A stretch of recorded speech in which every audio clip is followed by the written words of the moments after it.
Have you noticed how Chinese electric cars seem to be everywhere these days? A few years ago, names like BYD, NIO, or XPeng barely registered outside of China. Now, these brands are making headlines across the globe, challenging the old giants like Ford, GM, and even Tesla. What's happening isn't random. China has been working step by step on what I like to call the 7 levels of electric vehicle invasion, a methodical process that has already reshaped global markets and could one day flip the American auto industry upside down. By the time you finish this video, you'll see exactly how Chinese car makers are moving through these levels, how close they are to storming the US market, and why American automakers might be running out of time to defend themselves. Level 1. Flooding friendly markets. The story begins in regions where competition is weaker and trade barriers are lower. Instead of taking on America head-on, Chinese car companies chose easier battlegrounds.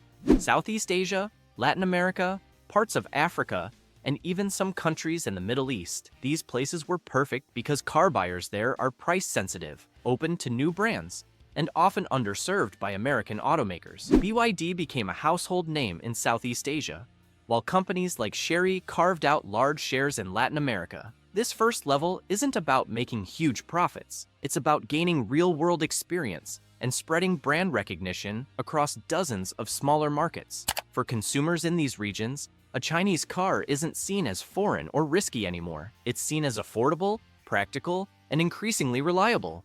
And with every sale, Chinese automakers gather valuable feedback, improve their vehicles, and prepare themselves for bigger, tougher markets. Level 2. Tech leap and aggressive pricing. Once they've built a base, the next level of invasion is all about proving that Chinese cars aren't just cheap, they're also advanced. For decades, the assumption was that made in China meant lower quality.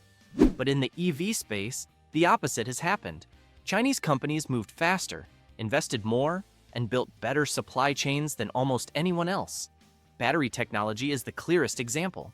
China is now the world leader in EV batteries, with companies like CATL dominating global production. On top of that, Chinese automakers are releasing new models at lightning speed, often 30% faster than their Western rivals.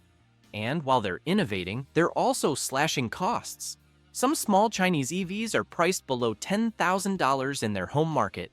Compare that to the United States, where most EVs still cost over $40,000. And you start to see the problem. It's not just that Chinese companies can compete, they can offer more features for less money. That combination of advanced tech and aggressive pricing makes them deadly competitors.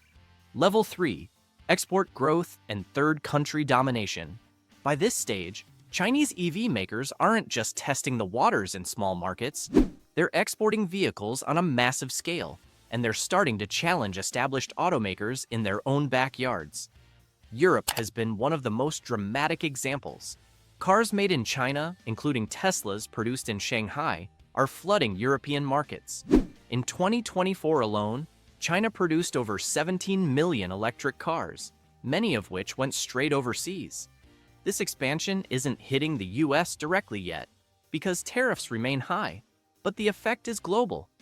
American automakers suddenly find themselves squeezed out of markets they once thought were safe. If you're Ford or GM, losing share in Europe or South America is almost as painful as losing share at home.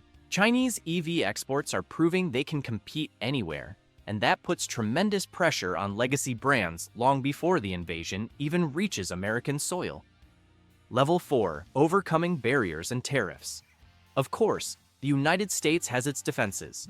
Right now, Chinese EVs are largely blocked from entering the US thanks to heavy tariffs, nearly 27.5% on imported Chinese electric cars. That makes it almost impossible for Chinese brands to sell directly in America at competitive prices. For the moment, this tariff wall is holding, but the fourth level of invasion is all about breaking through it. Chinese automakers are already working on ways around these barriers. One strategy is to build factories outside of China, in places like Europe or Latin America, where they can avoid tariffs by producing locally. Another is to form partnerships with non-Chinese companies, essentially slipping into the market through the back door. And then there's the possibility of political shifts.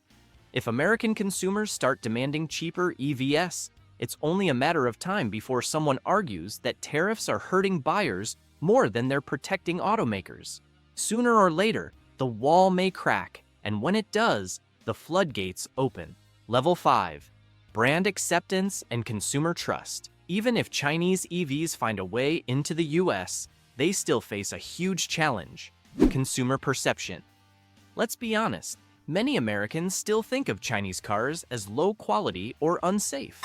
That bias has to be broken for the invasion to succeed. The interesting thing is, it's already starting to shift. Recent surveys show US consumers are warming up to the idea of buying Chinese EVs, mainly because of affordability. People are realizing that they can get more car for less money, and once early adopters prove the quality is there, skepticism begins to fade. This is exactly what happened with Japanese cars in the 1970s and Korean cars in the 1990s. At first, Americans laughed at brands like Toyota, Honda, Hyundai, or Kia. Now, they dominate. Chinese EV makers are hoping for the same journey, and if they can keep improving quality, offer strong warranties, and build a reliable service network, there's no reason to think American buyers won't eventually trust them too. Level 6. Infiltration via partnerships and local presence. The sixth level is when things get serious.